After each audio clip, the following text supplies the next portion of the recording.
Inteligência artificial. Quem nos últimos tempos que não ouviu nada sobre isso, desde cenários apocalípticos em que tudo mudaria, em que milhões de empregos seriam perdidos, até pessoas que já implementam no dia a dia, no trabalho, na prática, já estão tendo ganhos de otimização de competências, de rotina, de tempo, até aquele profissional que se interessa do ponto de vista mais da tecnologia profunda. Então a gente tem um grande espectro quando se fala desse tema.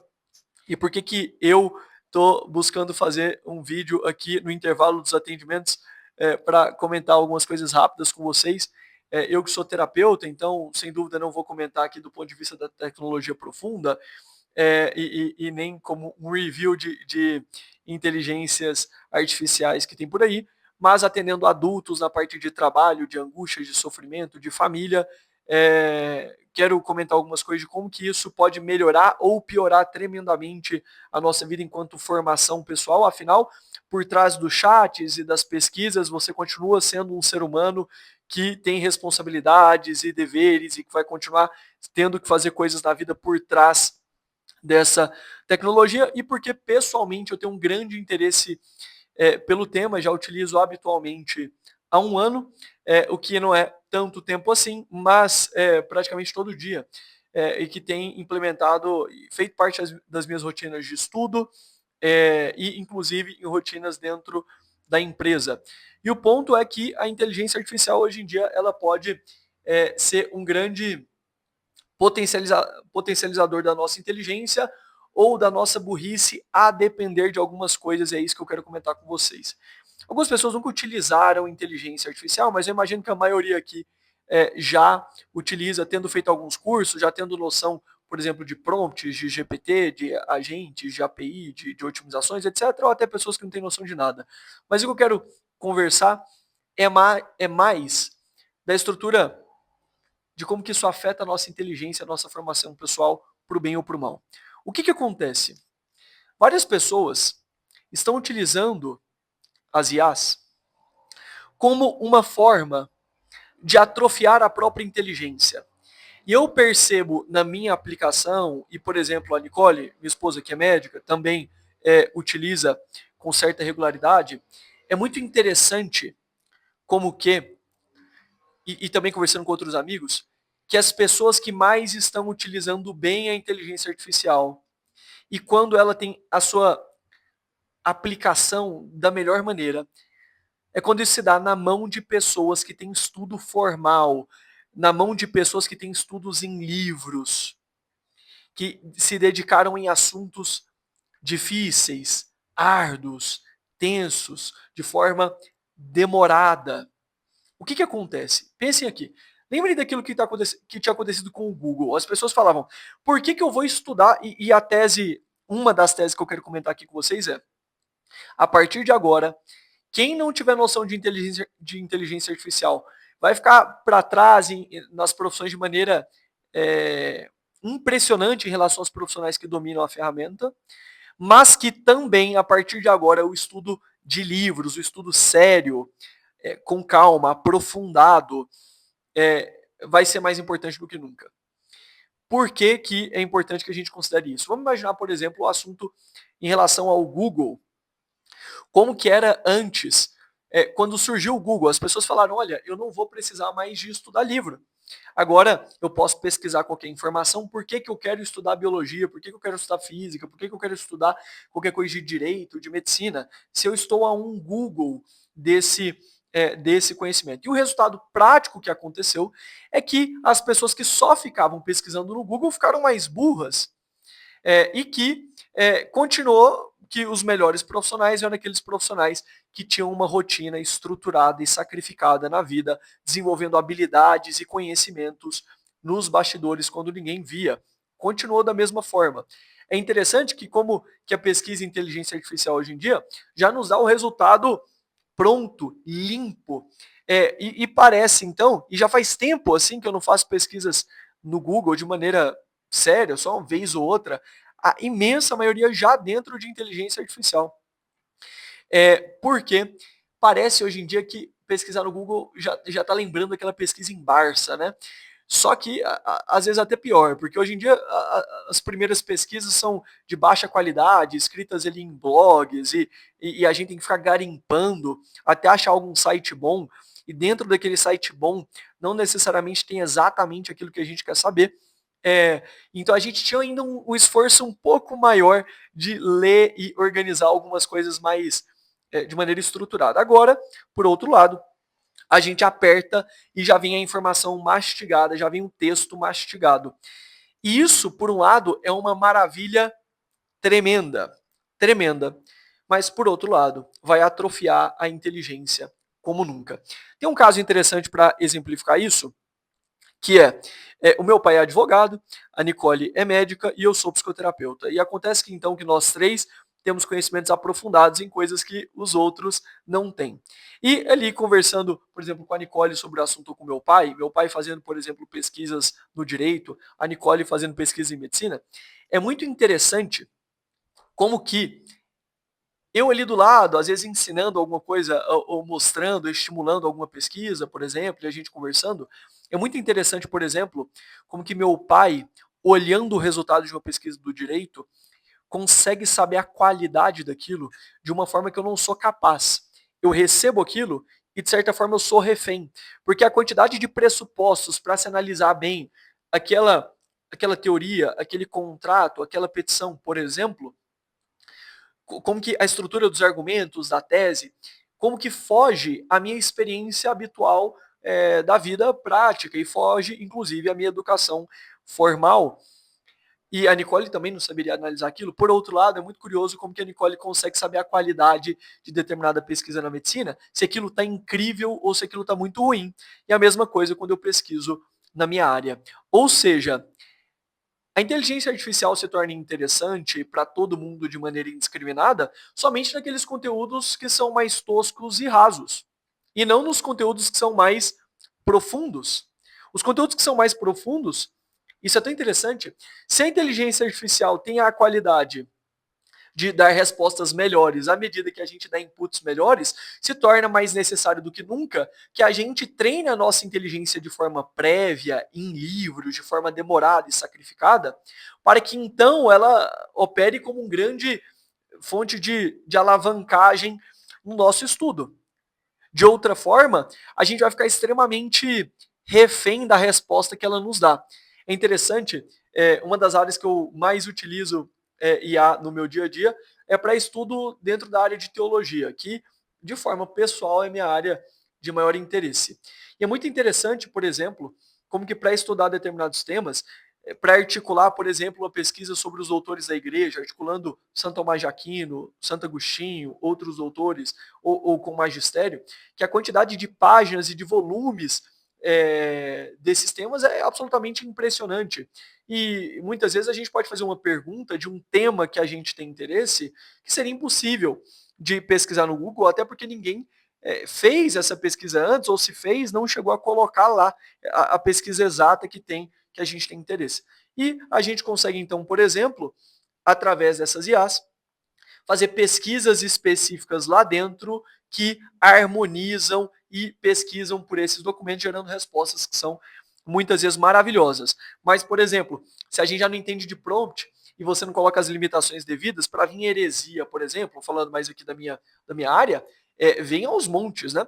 Agora, se a gente consegue colocar um bom prompt que limita o escopo da resposta, e se a gente consegue, então, colocar um nível de pergunta que nos interessa, isso pode otimizar o nosso estudo pra caramba. Agora, o que vai acontecer com a maior parte das pessoas? A maior parte das pessoas com vício em dopamina, que não conseguem mais parar e ler. O que vai acontecer ela vai ser melhor do que outros profissionais que não usam. Beleza, isso aí é o mais provável. Agora, que aquele profissional, aquele estudante de faculdade, que decidir fazer bem a faculdade estudando, que depois disso vier fazer um mestrado, um doutorado, que estudar de maneira profunda e séria determinados temas. E é claro, eu estou querendo dizer mestrado e doutorado de forma séria, vocês entenderam, uma vez que existem mestrado e doutorado de tudo, né? Que a gente pode pensar com as qualidades mais variadas, mas aquele estudante que tem um conhecimento profundo, o uso da IA ao longo desse caminho vai, sem dúvida, potencializar o conhecimento dele em pesquisas e áreas de uma maneira inimaginável, como se a gente tivesse ao nosso lado um professor inteligentíssimo que pudesse responder às nossas dúvidas ao vivo, à medida que a gente está estudando. Isso aumenta o ciclo de aprendizado enorme. Agora, muitas vezes, sem estudo, a gente não consegue sequer saber o que perguntar. Por exemplo, para dar uma questão aqui de vida prática, né? Tenho interesse, por exemplo, em teologia e em outras coisas de questões sociais envolvendo economia, política, etc, etc.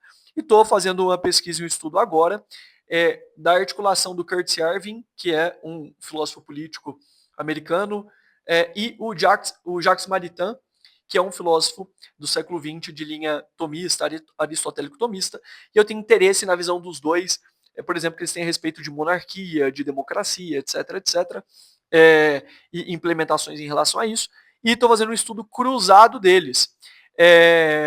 Mas para isso eu tenho que saber que eles existem, que eles são importantes, que eles têm ideias que divergem em determinados pontos, mas que podem ser harmonizados em outros. E, a partir disso, o estudo da IA torna extremamente mais interessante essa articulação. Só citei o exemplo prático, porque, por exemplo, para quem entende o que eu estou falando, pode pensar, putz, pode ser interessante pesquisar isso, se conhecem os autores, né? Ou, se alguém não tem nenhum interesse na área, ela facilmente, ou não entende nada do que eu falei, ela nem sabe por onde começar e nem sabe o que analisar. Ou, na própria resposta, eles fazem referências a vários argumentos e pontos que facilmente a gente não conseguiria saber sem um estudo prévio. Ou seja, esse é um primeiro ponto que eu quero enfatizar aqui. Hoje em dia, é mais importante do que nunca que a gente estude de maneira séria. Hoje em dia é mais importante do que nunca que a gente volte a comprar livros, a ler livros. Não desistam disso, achando que a IA vai nos ajudar. Hoje mesmo estava lendo um livro aqui do Jacques Maritain e ele fez ali algumas considerações dentro de teologia, especificamente sobre a posição de algumas pessoas em relação à predestinação e graça, etc. E eu utilizei ali para fazer alguns quadros e entender e revisar e tirar algumas dúvidas que eu tinha no tema. O tanto que isso me economizou de tempo e me ajudou a avançar o conhecimento daquela dúvida específica não está escrito, mas isso foi articulado em cima da leitura de um livro. Não desistam disso. Não deixem de tentar escrever. Não deixem de tentar apresentar na vida real. Não deixem de estudar. Do contrário, vocês acham que vocês vão ficar mais inteligentes. Vocês vão enganar os professores por um tempo. Vocês vão enganar os seus amigos por um tempo. Mas vai ficar claro quando você não tiver nenhuma IA, você estiver numa reunião, você estiver numa apresentação, você estiver numa conversa, num podcast, numa entrevista, vai ficar claro como que você é incrível com aquela armadura, mas que sem ela você é atrofiado e extremamente fraquinho, por não saber analisar os outputs, por não saber escrever, por não saber se expressar, por não saber dar fazer boas perguntas e interpretá-las. E uma última coisa, vale lembrar que por trás da inteligência artificial continua existindo uma vida real, uma vida concreta, ou seja, vários dramas pessoais nossos para que tenhamos uma boa vida, vai continuar totalmente fora dela. Por exemplo, para eu ser um bom psicoterapeuta, um bom pai, um bom marido, um bom professor, eu preciso de uma série de virtudes cuja ausência podem ferrar a minha vida. E as dores mais profundas continuam existindo no sacrifício da vida real. Por exemplo, não tem IA no mundo que vai resolver o seu problema de inveja, de preguiça, de ira, de luxúria, de orgulho. Ou seja, todo o drama da vida espiritual com as virtudes continua sendo esse desafio de beber o café no palco da vida e não de ficar ouvindo as palestras. A gente vai continuar tendo que encarnar tudo isso. Ou seja, se eu tiver ainda que eu falasse a língua dos anjos e da inteligência artificial para remeter a São Paulo, se eu não tiver caridade, eu nada teria. Se eu souber tudo isso aqui e sair daqui, eu não conseguir cuidar dos meus filhos, se eu não tiver paciência para ficar sentado com eles, se eu não tiver paciência e amor com a Nicole, se eu não conseguir cuidar das coisas de casa, se eu não conseguir ter paciência com os meus pacientes, atendendo por longas horas, lidando com o cansaço, se eu não tiver domínio, por exemplo, da comida, e aí isso começa a afetar a minha saúde, caramba, tudo isso tem um potencial de estragar minha vida. Ou vocês acham que as pessoas erram em matéria financeira porque não sabem matemática financeira, que é básica, gastar mais do que ganha, guardar, etc. E as pessoas erram nisso por ganância, por impulsividade, por impaciência, por vaidade. Ou seja, a inteligência artificial é uma coisa maravilhosa e eu não quero aqui entrar no ponto em que medida de quais empregos vão deixar de existir, em que medida que vão também surgir oportunidades para novos empregos, uma vez que em várias revoluções tecnológicas, várias profissões deixaram de existir, mas vários novos empregos foram criados, várias novas possibilidades. O ponto aqui que eu quero entrar não é esse. Sem dúvida é um perigo que a gente ignore esse assunto do ponto de vista profissional, mas eu queria fazer um ode à vida real, um ode aqui aos livros, ao sacrifício, à prática da virtude, à prática da religião. Porque num mundo em que as pessoas ficarão cada vez mais atrofiadas, com relatórios e informações online e no computador, a vida real, concreta, de quem está aqui lutando pelos outros, carregando o peso dos outros, trabalhando, se sacrificando, será cada vez um valor mais raro, será cada vez mais raro funcionários que aguentam o tranco, que buscam viver uma vida virtuosa, que buscam viver a justiça, que conseguem se expressar bem sem nenhuma IA, fora dos Google Meet da vida, nas apresentações. Então, que a gente está instaurada agora uma era em que isso será mais importante do que nunca. E sem dúvida quero continuar aprofundando nas IAs aí da vida, e isso me chama ainda mais a estudar, porque se torna cada vez mais interessante o que a gente consegue extrair a partir do nosso estudo com essa incrível ajuda. Certo? Espero que tenha feito algum sentido para vocês, aqueles que tiverem interesse em outros temas que eu falo aqui do canal, como relacionamentos, formação pessoal e orientação familiar. Recomendo que vocês deem uma olhada também na Arca, que é a nossa escola da conquista, a formação de famílias, em que lá dentro há aulas sobre conquista para solteiros, sobre a etapa do namoro, do noivado, preparação para casamento, sobre vida espiritual, amadurecimento e vários outros temas, com aulas minhas e da Nicole, falando do ponto de vista de trabalho, da paternidade, da conquista, da maternidade, da parte de saúde, etc, etc. E quem precisar de ajuda para terapia, o link está por aí também, tá bom? Aí na descrição e vocês encontram facilmente, tá? Um abraço a todos e nos vemos em mais vídeos.